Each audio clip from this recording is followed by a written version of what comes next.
The currency you have that's in circulation, that's internationally available, has to be absolutely massive, because you have to be able to lubricate every transaction on the planet, whether it's financial trade or otherwise.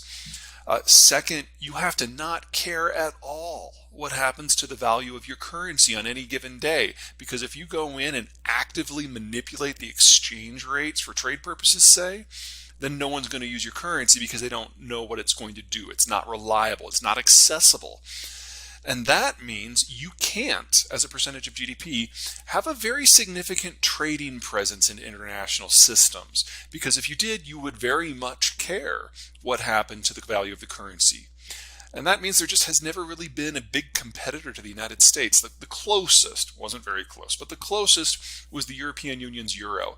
But then back in the 2000s, when they had their banking crisis, they confiscated insured bank deposits to pay for the bailouts. Now, they had to do that for political reasons, but that meant economically that no one would ever use the euro ever again if they could help it. And as a result, the euro has gone from the #1 trade finance currency to, I think, they're #5 now. We always pay attention to the wrong things.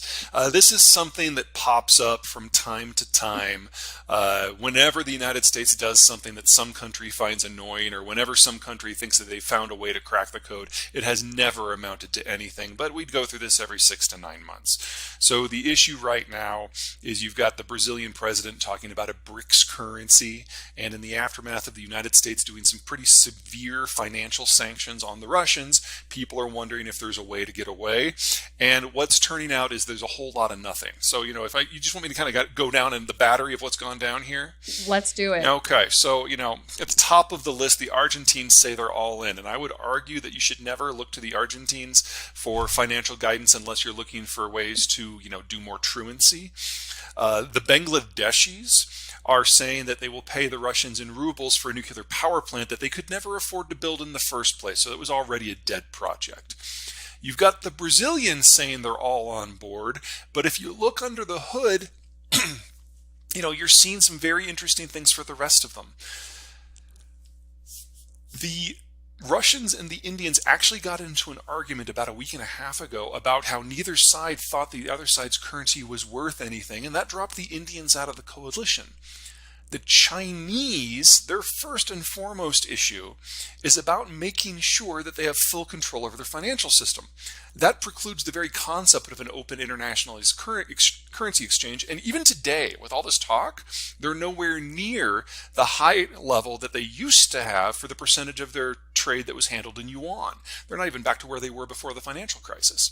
And so we've got R and C, whose relationship is a tryst. We've got R and S who compete. We've got R and I who don't trade, I and C who don't trust. C won't let enough happen to make anything move, and that just leaves B and S. And, color me a skeptic. Well, people talk about the yuan, but it will never be that. It was the euro until the financial crisis, and then that went away. The next one down's the pound. And until Brexit is figured out one way or another, it's a non-candidate. The Japanese tried to The Japanese tried to internationalize back in the 1980s and got burned because, like the Japanese, they weren't willing to open their financial sector.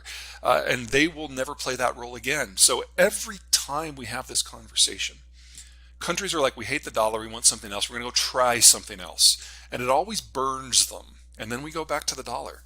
Yes. Those numbers, I'm going to challenge those a little bit. The United States Okay, you're going to challenge the IMF. Well, remember that a lot of countries don't publish their full currency reserve data for national security reasons.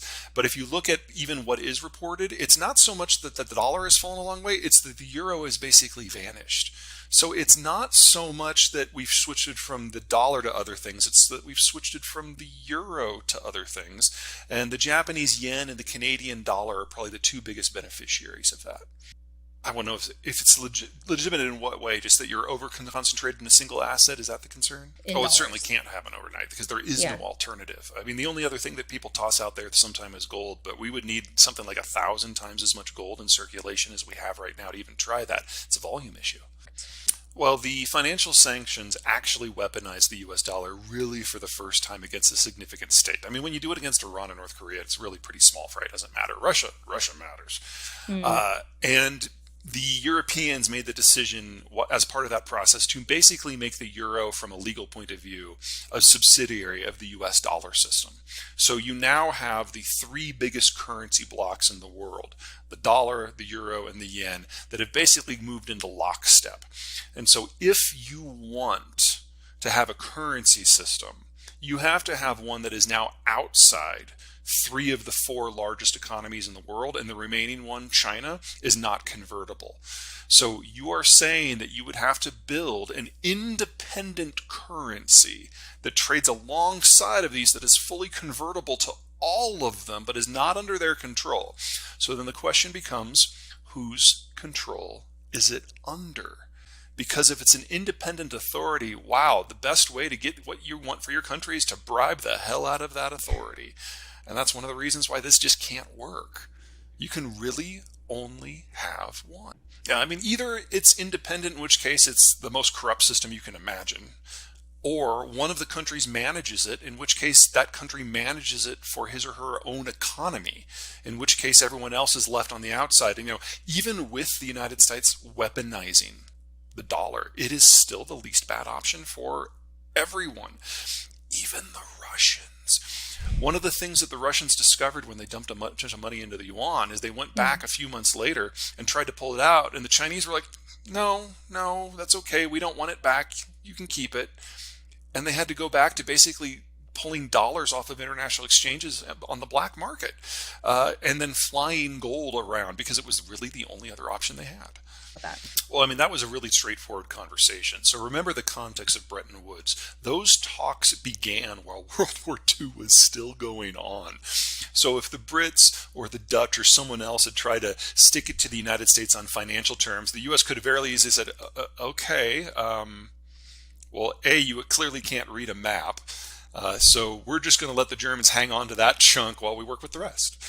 So everyone was going to do whatever the United States said at that deal. And especially since the United States really wasn't asking for all that much, we basically, rather than trying to establish all of Europe and the world as a colony, which is what any of the European powers would have done, we said that we will protect you, and we will provide our currency to service your systems, and we will use our navy to patrol the global ocean so that global trade can happen for the first time, if in exchange you allow your security forces to be put under ours for purposes of countering the Soviets.